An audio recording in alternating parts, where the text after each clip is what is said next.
Hello, नमस्कार मैत्रिणींनो. मी निर्मला, तुमचं सर्वांचं निर्मला फॅशन मराठी चॅनलमध्ये खूप खूप मनापासून स्वागत करते आहे. मी आज तुमच्यासोबत एकदम सिंपल पद्धतीने कटोरी ब्लाऊजचं पेपर कटिंग शेअर करणार आहे. बरेच व्हिडिओ आहेत आपल्या चॅनलवरती, मी पुन्हा स्टार्टिंग करणार आहे पेपर कटिंगची. त्यामुळं नवीन शिकणाऱ्या मैत्रिणींनी या चॅनलला नक्की सबस्क्राईब करा. एकदम सोप्या पद्धतीने आपण कटोरी ब्लाऊजचं पेपर कटिंग कसं करायचं त्याचा आपण व्हिडिओ बनवणार आहोत. त्यामुळं व्हिडिओ सोपी पद्धत बघण्यासाठी नक्कीच व्हिडिओ शेवटपर्यंत बघा. व्हिडिओ कुठून बघता कमेंट करून नक्की सांगा. व्हिडिओ कसा वाटला ते सुद्धा कमेंट करून सांगायला विसरू नका. आजची साईज आपण घेतलेली आहे 32 साईज. 32 साईजचं कटोरी ब्लाऊजचं कटिंग आपण कसं करायचं, शोल्डर मुंडा उंची कशी टाकायची, संपूर्ण आपण आजच्या व्हिडिओत बघणार आहोत. शोल्डर उतरू नये म्हणून काय करायचं सगळं तुम्हाला बघायला भेटेल. फक्त व्हिडिओ शेवटपर्यंत व्यवस्थित बघा. तर मग चला आपण व्हिडिओला सुरुवात करू. तर चला आपण व्हिडिओला सुरुवात करू. त्याच्या आधी बघा, मी एक न्यूजपेपर घेतलेला आहे. बऱ्याच मैत्रिणींक कार्डशीट पेपर वगैरे नसतो. आपण स्टार्टिंगला ब्लाऊज शिकताना आपल्याला न्यूजपेपरचाच वापर करायचा आहे. बघा, तर आपण इथं न्यूजपेपर घेतलेला आहे. मी फोल्ड घेतलेला आहे असा करून. तुम्ही सिंगल पण वापरू शकता किंवा ॲज अ फोल्ड करून घेतलं तरीही चालणार आहे. तर इथं मी सगळ्यात पहिलं ब्लाऊजची उंची टाकून घेणार आहे. तर उंची आहे 13 इंच प्लस 1 इंच घेऊ आपण. इथं तुम्ही उंची तुमच्या याच्यानुसार घ्या, आवडीनुसार. जी काही उंची असेल त्याच्यामध्ये 1 इंच मिळवून घ्या. जर तुमची 12.5 असेल तर मग तुम्ही 13.5 इंचावर टाका. 13.5 असेल तर 14.5 वर टाका. आता आपण इथं 13 घेतली, मग 1 इंच मी प्लस करून घेतला. बरोबर. आता सरळ लाईन मारून घेऊ आपण त्या लाईनिंगवर. म्हणजे जी काय उंची आपली त्याच्यावरती एक लाईनिंग अशी ओढून घेऊ. तुम्हाला दररोज माझा व्हिडिओ 9 वाजता बघायला भेटेल. त्याच्यामुळं सकाळी तर तुम्ही नक्कीच व्हिडिओला नक्कीच लाईक पण करा आणि आपलं चॅनलला नक्कीच सबस्क्राईब करून ठेवा. म्हणजे माझा व्हिडिओ आला का तुमच्या मोबाईलला लगेच बेल आयकनची घंटी दाबून ठेवा. म्हणजे लगेच तुम्हाला त्याचं नोटिफिकेशन मिळून जाईल. आता आपण सगळ्यात पहिला इथं उंची टाकून घेतली. बरोबर. आता आपण इथं घेणार आहोत शोल्डरचं माप. संपूर्ण शोल्डर मी इथं घेतेय 5 इंच. शोल्डरचं माप हे साईजनुसार बदलत असतं. तर तुम्ही या पद्धतीने मी 5 इंच टाकलं आणि मुंडा उंची 5.5 इंच टाकलेली आहे. बघा, 5 इंच परत एकदा मोजून घेतला आपण इथं. आता सरळ लाईन ओढून घेऊ आपण.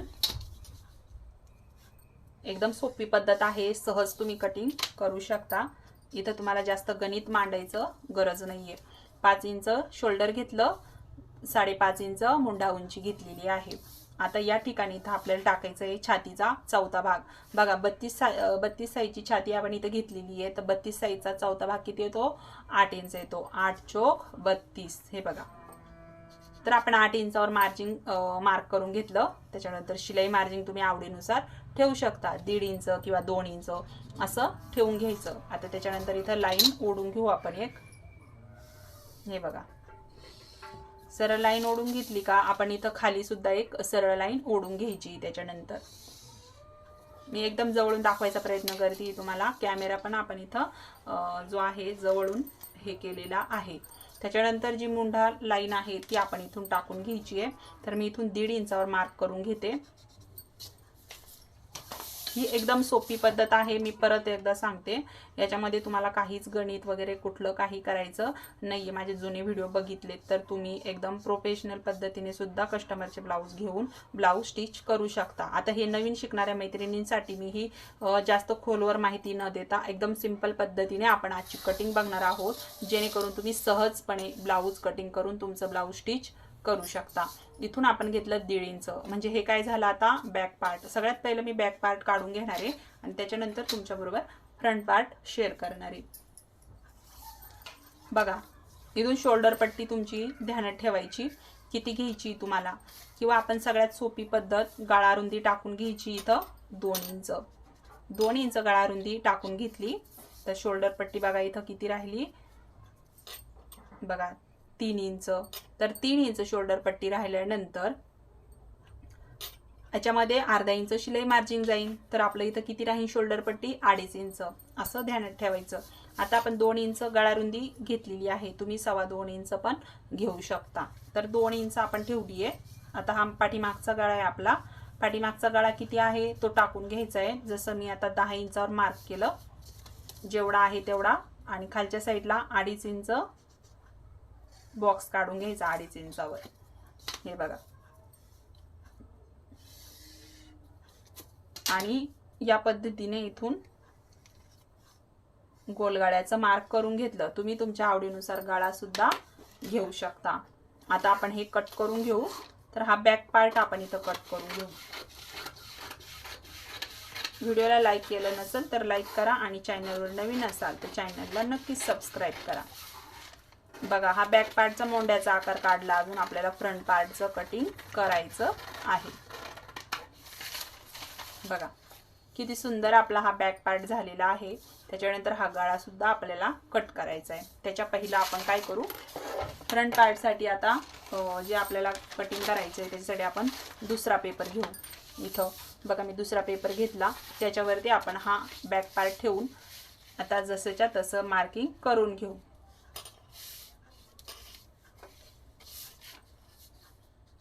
बघा शोल्डरचं मार्क केलं. आता हे मोंढ्याची जी लाईन आपण घेतली ही फ्रंट पार्ट्सला वेगळी घ्यायची आहे, पण मी तरी पण मार्क करून घेतलं. आणि त्याच्यानंतर आपण आहे ना, मी सांगते कशा पद्धतीने फ्रंट पार्टच्या पण मोंढ्याचं काय करायचं आहे, आकार कसा घ्यायचा आहे म्हणून. बघा सेम टू सेम आपण बॅक पार्ट हा काढून घेतला आणि इथं जी गळा रुंदी आहे ना तिचं पण मार्क करून घ्यायचं आपल्याला इथं. हे बघा या पद्धतीने घेतल्यानंतर आता आपण बॅक पार्ट साईडला ठेवू आणि त्याच्यानंतर हा बघा हा फ्रंट पार्ट बॅक पार्टचा आपण मोंढ्याचा राऊंड घेतलेला. आता इथं काय करायचं आहे आपल्याला, हे बघा ही जी आपण लाईन आखून घेतलेली होती ना ती आपण परत एकदा व्यवस्थित सरळ करून घेऊ. अशा पद्धतीने घेतल्यानंतर इथून 1 इंच मार्क करायचं. किती, 1 इंच. आपण बॅक साईडचा मोंड्याचा आकार 1.5 इंचावर घेतला. आता फ्रंट पार्टसाठी 1 इंचावर घ्यायचा. आता इथून सुद्धा आपल्याला काय करायचं, या पद्धतीने हा राऊंड देऊन घ्यायचा. तर हा झाला आपला फ्रंट पार्टचा. आणि हा घ्यायचा कट करून, कारण हा नाही घ्यायचा आपल्याला. आता आपल्याला घ्यायचं पुढचा गळा.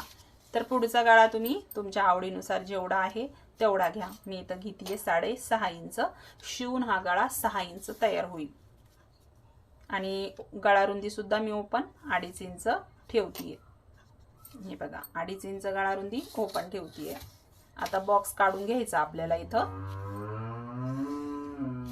बॉक्स काढून घेतल्यानंतर बघा या पद्धतीने गळ्याचा आकार देऊन घेऊ आपण.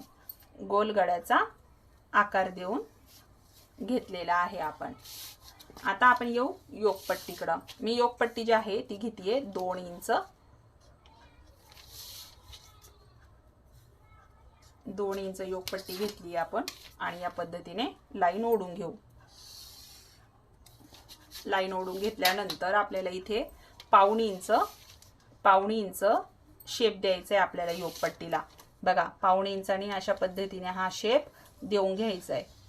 देऊन घेतल्यानंतर आता आपल्याला इथं कटोरीचं मार्क करायचं आहे. त्यासाठी इथं आपण जी घडी टाकलेली आहे 10 इंच तिचा फक्त आपल्याला इथं मधला सेंटर घ्यायचा आहे. तर आपली इथं कटोरीचं मार्क व्यवस्थित निघून जातं. 5 इंचाची कटोरी आपली इथे निघलेली आहे. आता जो फ्रंट पार्टचा आपण मोंढ्याचा राऊंड घेतला तिथून 2.5 इंच पॉइंट मोजून घ्यायचा आहे. बघा या पद्धतीने घेतला. आता याच्यानंतर जो गळा घेतला तिथून 1 इंच वर मार्क करायचं. आता हे जे 3 पॉइंट आपल्याला भेटलेले आहेत हे एकमेकांना जोडून घ्यायचे. बघा या पद्धतीने घेतले. आता आपण हे घेतल्यानंतर आता ही जी योकपट्टी आहे म्हणजे आता हा फ्रंट पार्ट आपण वेगळा तयार करतोय. बॅक पार्टचं याच्यामध्ये काही संबंध नाही. तर आपण लगेचच योकपट्टी वाढवून घेऊ 1.5 इंचाने. ही योकपट्टी वाढवावी लागते खालच्या साईडनी, कारण की इथं जोडावं लागतं. खालच्या साईडनी सुद्धा कधी कधी जॉईंट द्यावा लागतो. तर आपण 1.5 इंच वाढवून घेऊ. 1.5 इंच लगेचच वाढवून घेतलं म्हणजे आपल्याला नंतरून वाढवण्याची गरज पडणार नाही. कपड्यावर वाढवायची गरज पडणार नाही, कारण की आपण हे आत्ताच वाढवून घेतलं. झाली आपली योकपट्टी. या पद्धतीने पण आपण लगेच वाढवून घेतली. सगळं मार्किंग आपलं इथं झालेलं आहे तयार. आता कटोरी कशी वाढवायची ते पण सांगते. त्याच्या आधी आपण काय करू, हा जो फ्रंट पार्ट आखलेला आहे तो आपण सगळ्यात पहिलं कट करून घेऊ. इथपर्यंत व्हिडिओ बघितलाच आहे आणि अजूनही लाईक केलं नसेल तर व्हिडिओला नक्की लाईक करा मैत्रिणींनो. लाईक केल्यामुळे व्हिडिओ बनवायला पण छान वाटतं. तर त्यामुळे नक्कीच लाईक करा. लाईक करायला 1 रुपयाही लागत नाही. बघा तर मी इथं सगळं आता जे काय मार्किंग केलेलं आहे ते सगळं आपल्याला इथं कट करून टाकायचं आहे. जी योगपट्टी आहे ती सुद्धा मी इथं कट करून टाकली आणि जी कटोरी आहे ती सुद्धा आपल्याला इथं वेगळी करायची आहे. केलं तर बघू शकता तुम्ही या पद्धतीने आपण ही क्रॉस पट्टी त्याच्यानंतर ही योगपट्टी छान अशी आपली तयार झाली. बघा ही कटोरी इकडे आहे. तर कटोरी कशी वाढवायची ते मी तुम्हाला सांगणार आहे. तर छान असं पार्ट निघलं. याच्यामध्ये काहीच बदल करायचा नाही, याच्यामध्ये सुद्धा काहीच बदल करायचा नाही आपल्याला. आणि हा आपला बॅक पार्ट आहे. आता हे साईडला ठेवू आपण आणि जी कटोरी आहे त्याच्यासाठी एक वेगळा पेपर घेऊ. हे बघा मी एक वेगळा पेपर घेतले.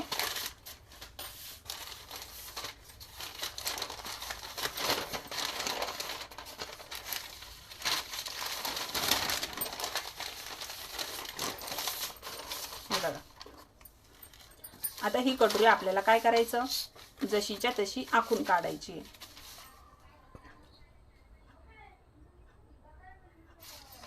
ही कटोरी आता आपल्याला जशीच्या तशी आखून काढायची. त्याच्यासाठी मी ही कटोरी बघा या पद्धतीने हे करून घेतेय याच्यावरती.